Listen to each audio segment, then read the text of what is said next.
Brace yourself, the United States job market is now officially in a troubling slump, and the data is raising alarms among economists and policymakers alike.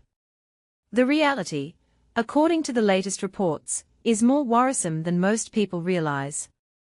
But here's where things get really heated.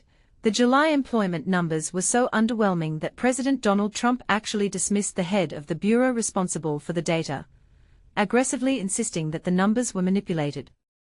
This move alone is bound to spark fierce debates across political and economic circles. Yet, the story doesn't end there. Freshly released figures this Wednesday confirm that the weak hiring seen in July wasn't just a fluke. For the first time in more than 4 years, the number of available jobs has dropped below the number of people actively looking for work. This shift marks a significant turning point for the labor market. As Heather Long, chief economist at Navy Federal Credit Union, put it, it's yet another crack, and possibly a sign of deeper issues to come. So, what's happening beneath the surface? According to the Bureau of Labor Statistics, job openings at the end of July totaled approximately 7.18 million, a notable decrease from the 7.36 million openings recorded the previous month, which, it's worth noting, was revised downward.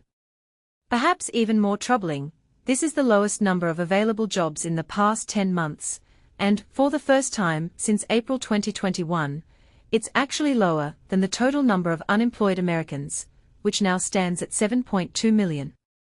Most economists had predicted a slight decline in open positions from June, expecting July to see about 7.37 million according to FactSet estimates. The reality, however, fell short of even those modest hopes, a signal that the labor market may not bounce back as quickly as some anticipated. Here's an important point that often gets overlooked. The Job Openings and Labor Turnover Survey, JOLTS, numbers come from a different survey than the standard monthly employment report, so these figures aren't meant to match perfectly.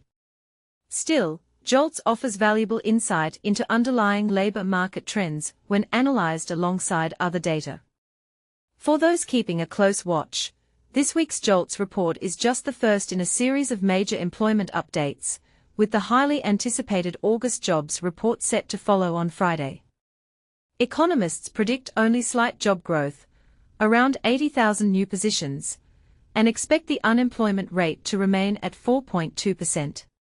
Dan North, a senior economist at Allianz Trade, highlighted another controversial angle in a recent CNN interview. What I was really looking for is whether there would be any major revisions, especially after the shockingly large adjustments to the May and June job reports. So far, there haven't been. But everyone's eyes are on Friday's employment numbers. One key question is whether we'll see any more surprises. The most recent data makes one thing clear: the job market isn't just slowing down, it seems to be stuck in neutral. Hiring has stagnated, employees are neither quitting nor being laid off at significant rates, and overall, the energy and mobility we usually see in a robust labor market have all but disappeared. This lack of turnover is a critical concern, as it can stifle wage growth, limit opportunities for job seekers, and potentially slow innovation.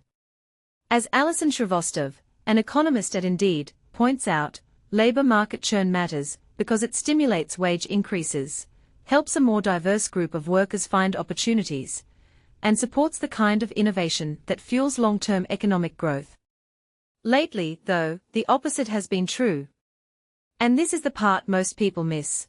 Not only is the market slowing, but job creation has become narrowly concentrated in only a handful of industries, mainly healthcare, and to a lesser extent, leisure and hospitality. Even within these sectors, opportunities are beginning to dry up. According to the latest data, job openings saw their biggest declines in healthcare and social assistance in July, with leisure and hospitality also losing ground. Conversely, there was a modest uptick in openings within wholesale trade, construction, and certain pockets of the federal government. These include areas like immigration enforcement, which are hiring aggressively, while other government agencies are still attempting to rebuild after deep staffing cuts imposed during the previous administration. Moreover, Hiring trends were largely flat across most industries, including healthcare and government. The largest increases came in the broad other services category, think jobs involving repair, maintenance, or even pet care, and in wholesale trade. Is America's labor market just cooling off, or are we witnessing the early stages of a much bigger problem? Some would argue that government intervention, or lack thereof, could be exacerbating these trends. Others might see this as a natural market correction. Do you see this jobs downturn as a temporary blip, or something more worrisome?